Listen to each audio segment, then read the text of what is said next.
जी जहाँ भी धर्मेंद्र कुमार मिश्र जी जहाँ भी हों आप आ जाएं।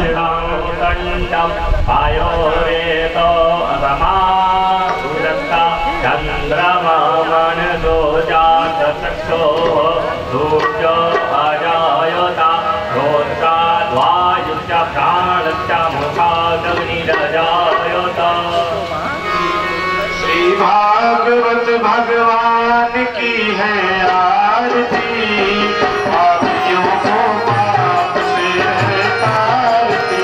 श्री भागवत भगवान की है आरती, पापियों को पाप से है तारती। श्री भागवत भगवान की है आरती, पापियों को पाप से है तारती। श्री भागवत भगवान की है आरती। अमर ग्रंथ ये मोती पंथ ये पंचम वेद निराला, नव ज्योति जगाने वाला। ये अमर ग्रंथ ये मोती पंथ ये पंचम वेद निराला, नव ज्योति जगाने वाला। हरि नाम यही हरि ध्यान यही, हरि नाम यही हरि ध्यान यही। जग के मंगल की आरती, पापियों को पाप से है तारती। श्री भागवत भगवान की है आरती, पापियों को पाप।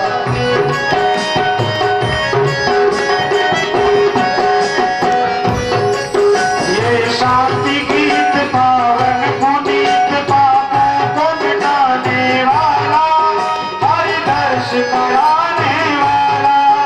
ये शांति गीत पावन पुनीत पापों को मिटाने वाला, हरि दर्श कराने वाला। ये सतकर्णी ये दुखहरणी, ये सुखहरणी है दुखहरणी। श्री मधुसूदन की आरती, पापियों को पाप से है तारती। श्री भागवत भगवान की है आरती, पापियों को पाप से है तारती। मार्ग बताने वाला, बिगड़ी को बनाने वाला। ये मंत्र बोल पद पंथ को सन्मार्ग बनाने वाला, बिगड़ी को बनाने वाला। श्री राम ही घनश्याम यही, श्री राम ही घनश्याम यही। प्रभु की महिमा की आरती, पापियों को पाप से है तारती।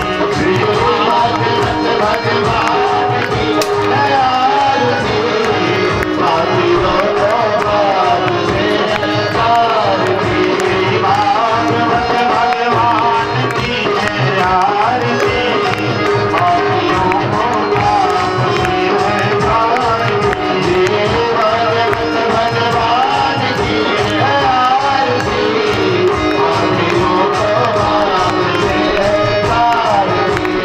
पापियों को पाप से है तारती, पापियों को पाप से है तारती। प्राप्त कर रहे हैं।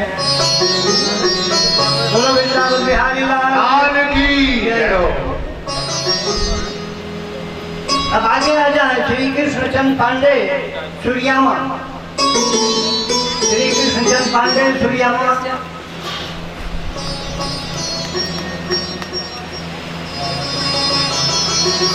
बोलिए प्यास जी महाराज की जय हो।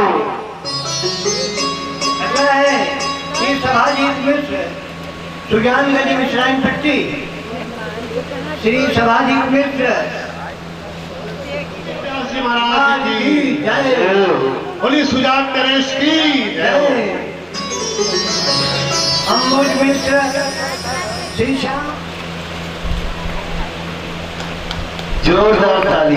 बोलिए वृंदावन बिहारी लाल की जय हो। सुशील कुमार मिश्र जी। श्री सुशील कुमार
वृंदावन बिहारी लाल की जय हो।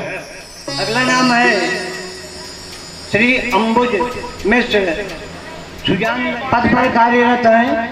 जय हो। के बिहारी लाल की जय। आप हमारे शिष्य भी रह चुके हैं, आपके पिताजी भी हमारे शिष्य रह चुके हैं। इस समय जिसे आप कोर्ट कहते हैं दीवानी में, एसपीओ से प्रमोशन होकर इस समय वो जेडी पद पर कार्यरत हैं। मैं कथा में जितना इनका समर्पण है, बोलिए वृंदावन बिहारी लाल की जय हो। सोनू जी की जय हो। अब आगे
मथुरा में मामा कंस के जेल खाने में जन्म लिए और जन्म लेकर गोकुल चले गए।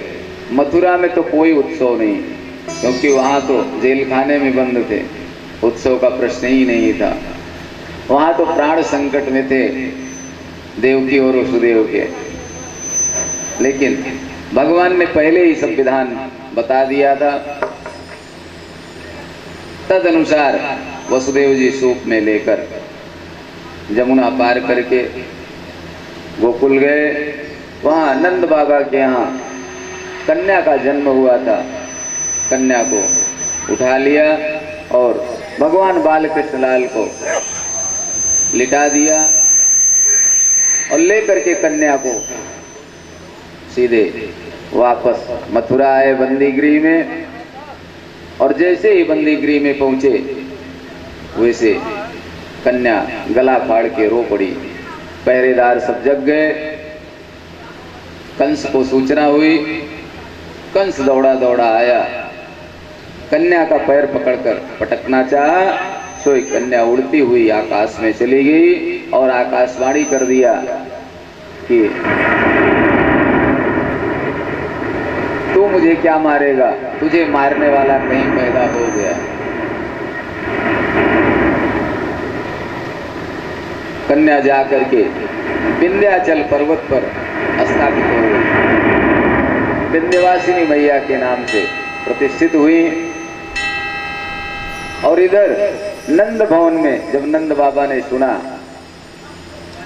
कि कन्या पुत्र का जन्म हुआ है, 90 वर्ष की उम्र में पुत्र का जन्म हुआ है यशोदा रानी के ब्राह्मणों के आशीर्वाद से, तो नंद बाबा की प्रसन्नता का ठिकाना नहीं रहा।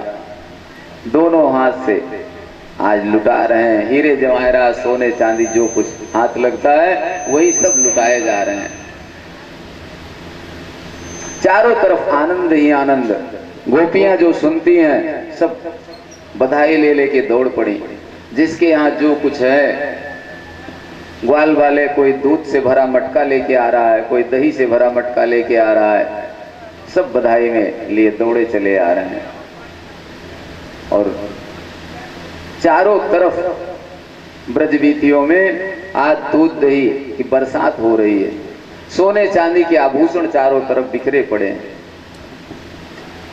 नंद भवन के जितने दरवाजे हैं, नंद बाबा ने हर दरवाजे पर लुटाने वालों को लगा रखा है। हीरे जवाहरात सोने चांदी। एक छोरा गया, चांदी के रुपए पाया, लेके दौड़ा दौड़ा अपने घर की ओर चला। रास्ते में दूसरे से भेंट भई। कहा भैया कहाँ जा रहा है? कहा देख 1 नंबर दरवाजे पर चांदी के सिक्के बट रहे थे, मैं इतना ढेर सारा सिक्का पाया। उसने कहा पागल, तू चांदी के सिक्के में ही खुश है? 2 नंबर दरवाजे पर सोने के सिक्के बिक रहे थे, बट रहे हैं, सोने के सिक्के बट रहे हैं।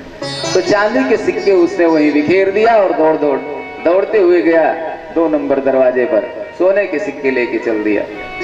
ऐसे 3 नंबर दरवाजे पर हीरे के हार बट रहे थे, रास्ते में लिए चला जा रहा था। तीसरे चौथे से भेंट हुई। कहा भैया कहाँ जा रहा है? तू कहाँ पायो? कहा देख हम हीरे के हार पाए हैं। उसने दौड़े दौड़े गए, वो भी हार हीरे के लेके चला। जिससे जो भेंट हो रही है लिए दौड़ भाग रहा है लेकर के। सब लूट मची है चारों तरफ से, कोई कमी नहीं नंद बाबा के यहाँ। पहले से ही उत्सव मनाना, जब से ब्राह्मणों का आशीर्वाद मिला तभी से नंद बाबा ने पूरी तैयारी कर रखी थी कि छोरा का जन्म होगा तो ऐसा उत्सव मनाएंगे कि जगत में आज तक कभी ऐसा उत्सव हुआ ना हो। तो चारों तरफ हीरे जवाहरात सोने चांदी बिखरे पड़े हैं। दूध दही की बरसात हो रही है। सुखदेव बाबा कहते हैं परीक्षित दधि क्षीर घृतांबुभि, मानो आज नंद भवन का आंगन नंद भवन नहीं क्षीर सागर हो गया है। और क्षीर साई नारायण उस नंद भवन के आंगन में विहार कर रहे हैं। प्रेम से बोलिए श्री बाल कृष्ण भगवान की। और उत्सव में चारों तरफ उत्सव हो रहा है। आइए हम आप भी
आशीषा प्रयुञ्जानास चिरम पाहीति बालके। बधाई क्या दे रही हैं कि अरे यशोदा रानी, तेरो लाला हम गोपियन की हजारों साल तक सेवा करे। ता आशीषा प्रयुञ्जाने चिरम पाहीति बालिके, हम गोपियन की हजारन वर्ष तक रक्षा करे। नंदो महामनास्तेभ्यो वाशोलंकार गोधनम सूतमागध पंडिभ्यो येन्यो विद्यो जीविनः। रोहिणी च महाभागा नंद गोपाभिनंदिता व्यचरत दिव्यवासा कंठाभरण भूषिता। चारों तरफ आनंद है। रोहिणी मैया भी उत्सव मना रही हैं, लुटा रही हैं अपने हाथों से। आज नंद भवन की शोभा देखने लायक है, अद्वितीय है। ऐसा उत्सव कहीं देखने को नहीं मिला कभी। सुखदेव बाबा कहते हैं, परीक्षित, इधर ये सब उत्सव मन रहा था, अचानक नंद बाबा को स्मरण आया कि हर वर्ष हम कंस को कर दिया करते हैं और कर देने की तारीख तो निकली जा रही है। अगर समय पर कंस को कर नहीं पहुंचा तो पता नहीं क्या मुसीबत खड़ी कर दे। तो नंद बाबा कुछ ग्वालों को गोकुल का भार सौंप करके और चल दिए कंस को कर देने मथुरा।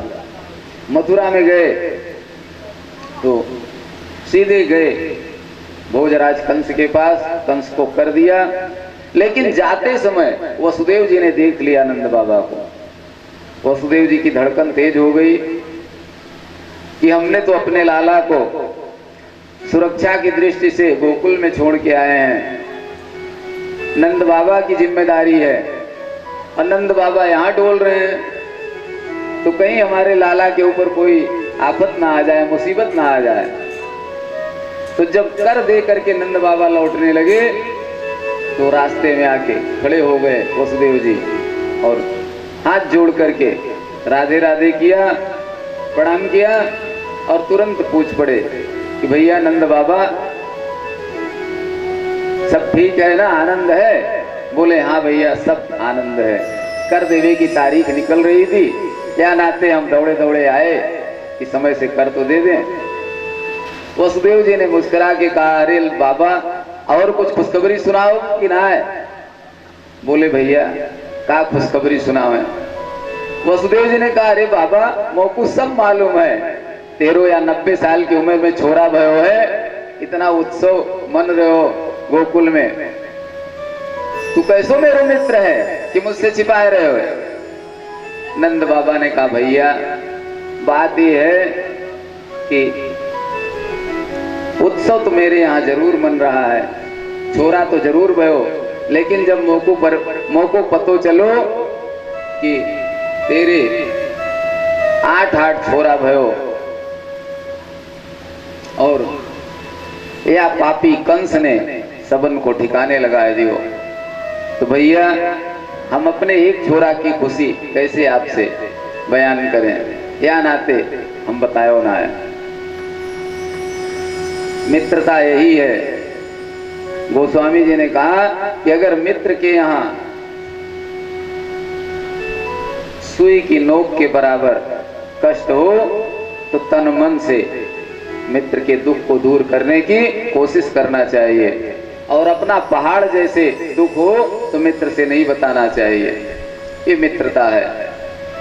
निज दुख गिरि सम रज कर जाना, निज दुख गिरि सम रज कर जाना, अमित्र ही दुख गज मेरु समाना।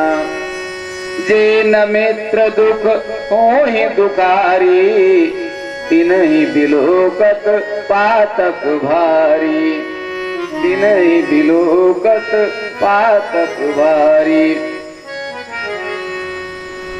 महाराज आज ये मित्रता बहुत कम रह गई है। शायद ही कोई हजारों लाखों में एक मित्र इस तरह हो। मुंह पर तो खूब ठकुर सुहाती करेंगे, रे भैया इतना कष्ट आपको, लेकिन पीठ पीछे बड़ा रंगबाज बनता था। लेकिन नंद बाबा ने वसुदेव जी के साथ सच्ची मित्रता का निर्वाह किया। वसुदेव जी तो कांप रहे हैं कि कहीं मेरे छोरा के ऊपर कोई आफत ना आ जाए। नंद बाबा यहाँ डोल रहे हैं, तो तुरंत ही वसुदेव जी ने कह दिया कि बाबा मैं ज्योतिष का प्रकांड विद्वान हूं। नंद बाबा ने कहा वो तो मुझको मालूम है। बोले मालूम तो है, लेकिन मैंने अपनी ज्योतिष विद्या से देखो कि तुम्हारे गोकुल में कोई बड़ो भारी तूफान आने वाला है, मुसीबत आने वाली है। नंद बाबा ने कहा अरे भैया कैसो मुसीबत, सच में? वसुदेव जी ने कहा हाँ बाबा सच में, जल्दी भागो यहाँ से। नंद बाबा ने प्रणाम किया और तुरंत ही दौड़ लगाई, सीधे गोकुल की ओर चल दिए और माला जपते जा रहे हैं रास्ते भर। हे नारायण मेरे लाला की रक्षा करियो, हे गोविंद मेरे लाला की रक्षा करियो, यही माला में जपते हुए चले जा रहे हैं रास्ते में। और इधर नंद भवन में क्या हुआ, चारों तरफ उत्सव मन रहा था। कंस का जब सब उपक्रम फेल हो गया, पहले तो बड़ी कोशिश किया, गर्भ में ही मारने की कोशिश किया भगवान को, लेकिन कोई उपाय चला नहीं। जब कन्या ने आकाशवाणी कर दिया कि तुझे मारने वाला कहीं पैदा हो गया है, तो देवकी वसुदेव के चरणों में जाकर के प्रणाम किया और कहा बहन मुझसे बहुत बड़ा अपराध हो गया, क्षमा कर दो। देवकी माँ क्या करती, क्षमा किया। कंस ने दूसरा उपाय सोचा, राक्षसियों को बुलाया और कहा जाओ एक माँ के जितने बच्चे हैं सबको विषपान करा दो, जहां भी पैदा हुआ हो कहीं बचने न पाए सृष्टि में, सब जाओ और विषपान करा दो। पूतना छद्म वेश में सुंदर वेश बना के चल पड़ी। इधर सब गोपियां जा रही थी बधाई देने यशोदा रानी के पास सज धज करके। पूतना भी सुंदर श्रृंगार किया और श्रृंगार करके उन्हीं गोपियों में मिल गई। सुखदेव बाबा कहते हैं परीक्षित कंसेन प्रहिता घोरा पूतना बाल घातिनी शिशोशकार निघ्नन्ति पुरग्राम ब्रजादिषु। पूतना लोक बालघनी, बालघातिनी पूतना सुंदर स्वरूप बनाया और बना करके उन्हीं गोपियों के बीच में बधाई देने पहुंच गई यशोदा मैया के पास और जाकर के कहा यशोदा रानी बधाई हो, बधाई हो, बहना बधाई हो। जो यशोदा रानी ने ऊपर की तरफ देखा तो देखती ही रह गई कि बहना हमारी कहां से आ गई। नहीं, अभी तक तो कभी देखा नहीं था पहले। आंखें फटी की फटी देखती रह गई। फिर सोचा न सगी सही कोई दूर के नाते की होगी। अब इस उत्सव के समय में अगर परिचय निकालने लगूंगी तो बुरा मान जाएगी। और इस पूतना ने कहा कि क्या आंखें फाटी फटी देख रही है, कभी देखा ना है, भूल गई मुझको। यशोदा मैया ने कहा नहीं बहन भूल नहीं गई, चल बैठ। बैठने का इशारा किया। सब गोपियां गीत गा रही थी। पूतना ने कहा कि लाला तेरो कहाँ है, वह को दर्शन तो करें, इतनी दूर से आई हैं तो। यशोदा मैया ने इशारा कर दिया, वो पालने में लाला सो रहा है, जा जगइयो मत, जाके चुप्पे मुखड़ो देख के लौटा। पूतना चल दी परमात्मा की ओर। जब भगवान बाल कृष्ण के नजदीक पहुंची, भगवान ने देखा कि मौसी आ रही हैं, तो भगवान ने अपनी दोनों आंखें बंद कर लिया। पूतना गई। आज पूतना ने इतना सुंदर अपना सौंदर्य बनाया है कि सुखदेव बाबा कह रहे हैं रमा क्रीडन भून नृपा, इतना सुंदर स्वरूप बनाया जैसे स्वर्ग से साक्षात भगवती लक्ष्मी प्रकट हो गई। भगवान ने देखा कि मौसी आ रहे हैं तो आंखें बंद कर लिया। पूतना गई और सोते हुए परमात्मा को जैसे सर्प को रस्सी समझकर कोई उठा ले, ऐसे सोते हुए परमात्मा को डंडा समझकर पूतना ने उठा लिया, गोद में ले लिया। भगवान ने आंखें क्यों बंद कर लिया?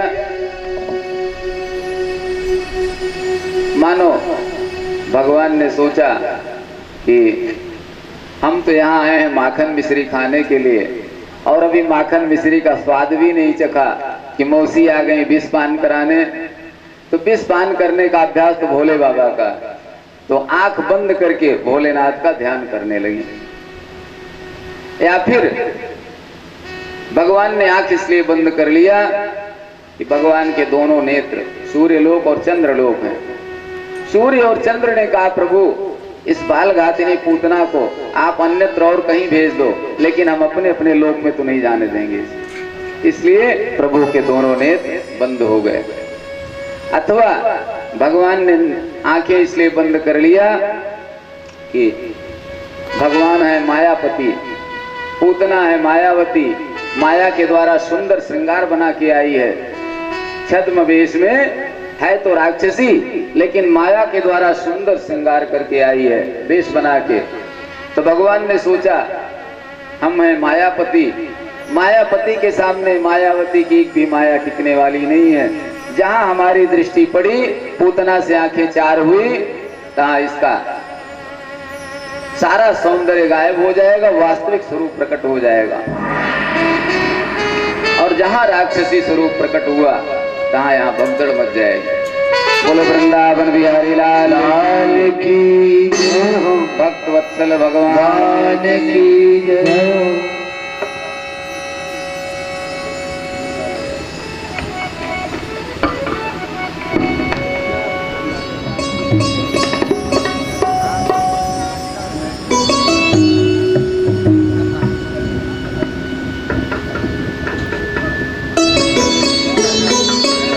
बोलिए वृंदावन बिहारी लाल की जय हो।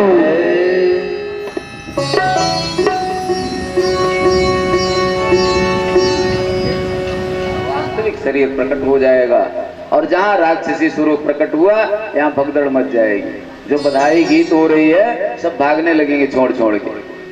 इसलिए भगवान ने नेत्र बंद कर लिया।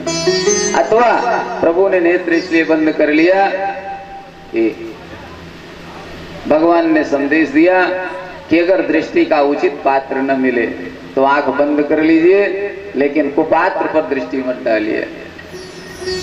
कुपात्र पर दृष्टि जाएगी तो दृष्टि बदल जाएगी। इसलिए भगवान ने नेत्र बंद कर लिया।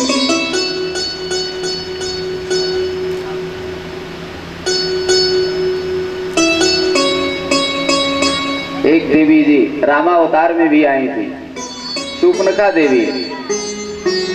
भगवान ने शूर्पणखा को देखा, दूर से केवल परछाई पड़ी, प्रभु ने देखा नहीं ध्यान से शूर्पणखा को। उस समय किशोरी जी वाम भाग में थी। जब नजदीक आके निवेदन करने लगी, भगवान से कहा कि आज मैंने आपको देखा तो मेरा मन मान गया। वैसे तो मुझे कोई मेरे जोड़ी का मिला नहीं दूल्हा आज तक, अभी तक मैं कुमारी हूं, मेरा विवाह नहीं हुआ है, और न मेरे जोड़ी का मेरे जैसा सुंदर कोई वर मुझे मिला। ढूंढते ढूंढते मैं थक गई। आज आपको देखा तो मन मान गया कि चलो अब बहुत हो गया, समझौता कर लेते हैं। वैसे पूरे पूरे आप भी मेरे जोड़ीदार नहीं हो। कह रही आप भी सांवले हो थोड़े, और मैं तो बिल्कुल स्वर्ण जैसे, लेकिन फिर भी समझौता कर लेती हूँ। भगवान ने देखा नहीं शूर्पणखा की ओर, देख रहे थे किशोरी जी की ओर वाम भाग में, और देख करके किशोरी जी की ओर शूर्पणखा से बातें कर रहे थे। सीता चितई कही मृदु बाता, है कुमार मोर लघु भ्राता। देख रहे थे जानकी जी की ओर, बात कर रहे थे शूर्पणखा से। देखा नहीं शूर्पणखा को, क्योंकि शूर्पणखा दृष्टि का पात्र नहीं है, दृष्टि की पात्र तो किशोरी जी हैं। इसलिए भगवान ने शूर्पणखा की ओर नहीं देखा। आहे कुमार मोर लघु भ्राता, मेरा छोटा भैया कुमार है। सूर्पनखा क्या कुमारी थी, इसका विवाह हुआ था। विद्युत जीव राक्षस के साथ इसका विवाह हुआ था। रावण ने ही इसके पति का वध कर दिया था। विधवा है और भगवान से कह रही है कि अभी तक मैं कुंवारी बैठी हूँ, मेरा विवाह नहीं हुआ। तो भगवान ने भी उसी भाषा में जवाब दिया। क्या लक्ष्मण जी कुमार थे? लेकिन भगवान ने भी उसी भाषा में जवाब दिया कि हाय कुमार मोर लघु भ्राता। लोग कहते हैं भगवान झूठ क्यों बोले? चलो सूर्पनखा ने बोला तो राक्षसी है, लेकिन भगवान ने झूठ क्यों बोला? तो भगवान ने झूठ नहीं बोला। ये भैया सीटी मार रहा है, कहां गए? भगवान ने झूठ नहीं बोला। भगवान कहते हैं जो जिस भाषा का ज्ञाता है हम उसको उसी भाषा में जवाब देते हैं। दो भाई थे, चुन्नू मुन्नू, ध्यान से सुने। दो भाई थे चुन्नू मुन्नू, एक दिन जलेबी खाने गए। देखा जलेबी बनते तो मुंह में लार आ गई, पैसे जेब में नहीं थे। चुन्नू ने सोचा चलो पैसे तो बाद में देना पड़ेगा, पहले जलेबी तो खाते हैं। जाके दुकान पर सेठ जी से बोले कि सेठ जी 100 ग्राम जलेबी दीजिए। दे दिया सेठ ने। मुन्नू ने सोचा कि पैसे तो न मेरे पास है न इसके पास है, और ये जलेबी खा रहा है, तो चलो हम भी जलेबी खाते हैं, जैसे ये पैसा देगा वैसे हम भी पैसा दे देंगे। वो भी चले गए। कहा सेठ जी 100 ग्राम जलेबी दीजिए। दिया सेठ ने 100 ग्राम जलेबी, दोनों खाने लगे। चुन्नू ने जलेबी खा के चलने लगे तो सेठ ने कहा पैसे? कहा अभी तो 10 की नोट दिया है। सेठ उलझ गया कि कब दिया पैसे? कहा अभी दिया है पैसे, भूल गए। दोनों में बहस हो रही थी। तब तक मुन्नू ने कहा सेठ जी हमारा 10 रुपया मत भूल जाइएगा, अभी अभी दिया है। तो सेठ ने सोचा कि एक ने नहीं दिया, अगर मैं इससे भी उलझ जाऊंगा तो फिर दोनों साथी हो जाएंगे, फिर किसी से नहीं मिलेगा।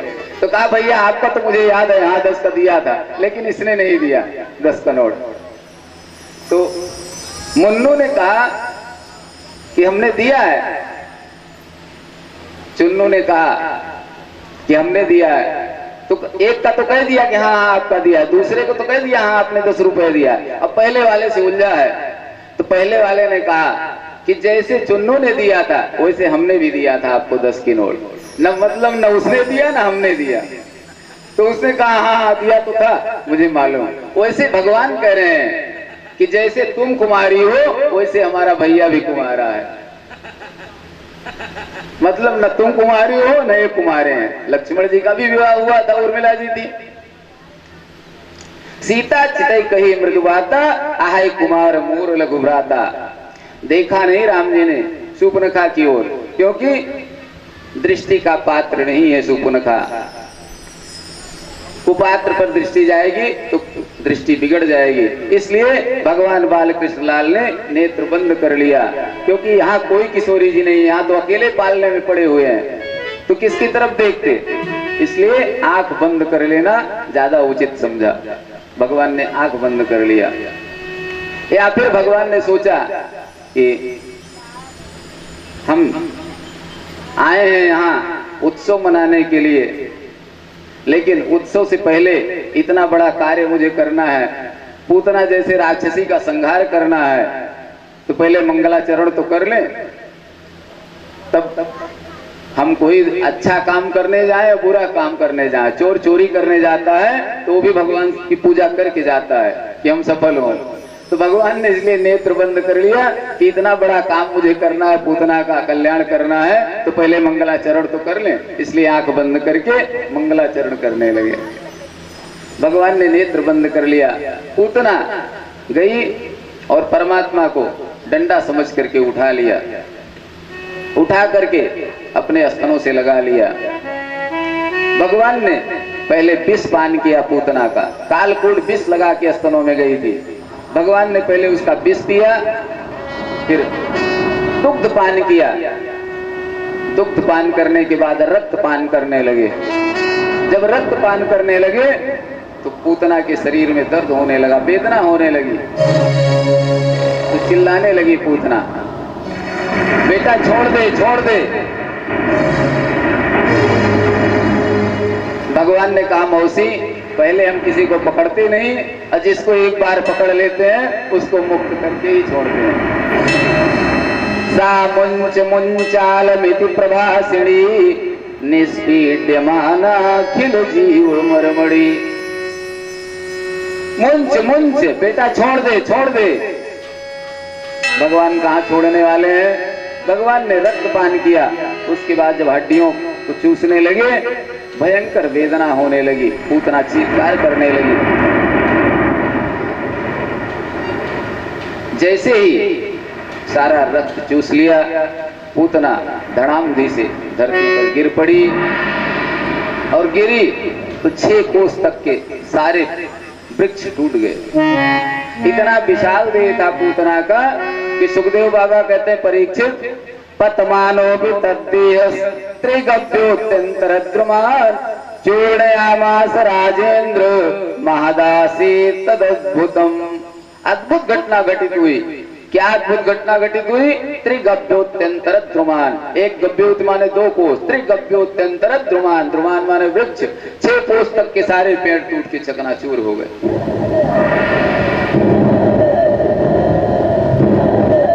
इधर नंद बाबा दौड़े दौड़े भागे चले आ रहे हैं मथुरा से कि कोई मुसीबत ना आ जाए हमारे गोकुल में। आए देखा, दूर से छोरा ने देखा बाबा दौड़े आ रहे हैं, दौड़ के गया, कहा बाबा बाबा गजब है गयो आज। बोले क्या हुआ भैया? लाला क्या हुआ? कहा पूतना मर गई। देखा तो विशाल शरीर पूतना का, कैसे मर गई? सबको बड़ा आश्चर्य, कोई कुछ मानने को तैयार नहीं। अंत में नंद बाबा ने कहा मरी तो मरी, जैसे भी सही, अब ले आओ कुल्हाड़ी और काट काट के इसके जोजन भर के हाथ सब इकट्ठा करो एक जगह। और आज होली था, आप लोग सबने अपने अपने घर से कुल्हाड़ी लेकर आई और काट काट के उसके जोजन भर के हाथ सब इकट्ठा कर दिया और उसमें आग लगा दिया। जैसे ही आग लगाया, सुखदेव बाबा कहते हैं परीक्षित जब धू धू करके पूतना का शरीर जलने लगा, जितने पेड़ टूट के चकनाचूर हुए थे सब पेड़ इकट्ठा कर दिया, उसके ऊपर पूतना का शरीर रख दिया, आग लगाया, धू धू कर जलने लगी तो पूतना के शरीर से दिव्य सुगंध निकली, पूरा ब्रजमंडल सुगंधित हो गया। परीक्षित जी चौंक करके पूछा कि महाराज पूतना जैसे राक्षसी के शरीर से इतनी सुगंध कैसे निकली? सुखदेव बाबा कहते हैं परीक्षित जो परमात्मा का नाम लेकर के मरता है उसकी सदगति हो जाती है, उसका शरीर सुगंधित हो जाता है संपर्क से। तो जिसने गोद में लेकर परमात्मा को जो मरी है उसका शरीर सुगंधित हो जाए तो कौन से आश्चर्य की बात है? सुगंधित हो गया पूतना का शरीर। सुखदेव बाबा कहते हैं परीक्षित पूतना भले ही राक्षसी रही हो लेकिन परमात्मा ने उसे सद्गति प्रदान किया, पूरे कुल का उद्धार कर दिया पूतना के। सदवे सादिप पूतना पि सकुला, एक कुल में 21 पीढ़ियां होती हैं, 21 पीढ़ियों का उद्धार कर दिया भगवान ने। परीक्षित जी ने कहा महाराज इसका मतलब पूतना भले राक्षसी थी लेकिन राक्षस देह में भी भगवान से प्रेम करती रही होगी, या फिर बहुत जप तप करती रही होगी, यज्ञ अनुष्ठान व्रत करती रही होगी, 9 दिन 9 दुर्गाओं का निराजल व्रत करती रही होगी। बोले नहीं परीक्षित, सुनो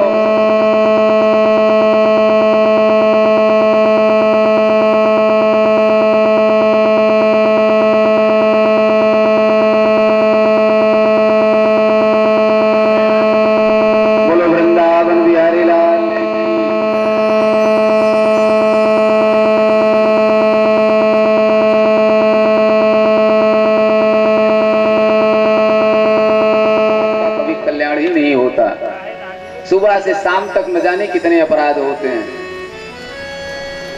झाड़ू पोछा करते समय न जाने कितनी चींटी चींटा मर जाते हैं, कितना झूठ बोलना पड़ता है। कोई कह सकता है हम सत्यवादी हरिश्चंद्र हैं, और अभी कल की कथा में आपने श्रवण किया कि शुक्राचार्य जी से बलि ने कहा कि भगवान ये पृथ्वी बड़े बड़े वृक्षों का बोझा सह लेती है, पर्वतों का बोझा सह लेती है, लेकिन एक झूठे व्यक्ति का बोझा नहीं सह पाती है। तो सबसे बड़ा झूठ बोलना ही पाप है। जैसे चोर चोरी करने जाता है तो पहले डरता रहता है, एक बार सफल हो गया तो थोड़ी डर उसकी कम हो जाती है, तीसरी बार और दूसरी बार और तीसरी बार और चौथी बार बिल्कुल निडर होके जाता है, कोई डर नहीं रह जाती। वैसे हम आप जैसे जैसे बड़े होते गए वैसे डर खत्म होता चला गया। ये मान लिया कि झूठ बोलना पाप है ही नहीं, और जब से मोबाइल आया तब से तो सारा दिन झूठ ही बोलना पड़ता। बैठे कहीं हैं, बता रहे हैं कहीं, अनायास ही झूठ बोलना।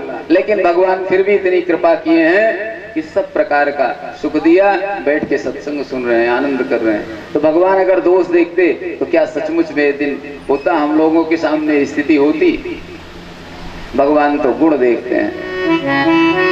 भगवान ने संदेश दिया कि देखना है तो गुण देखो दूसरे में, दोष मत देखो, दोष अपने देखो, ताकि दिन दिन आप में निखार आए और ऊंचाई पर आप पहुंचो।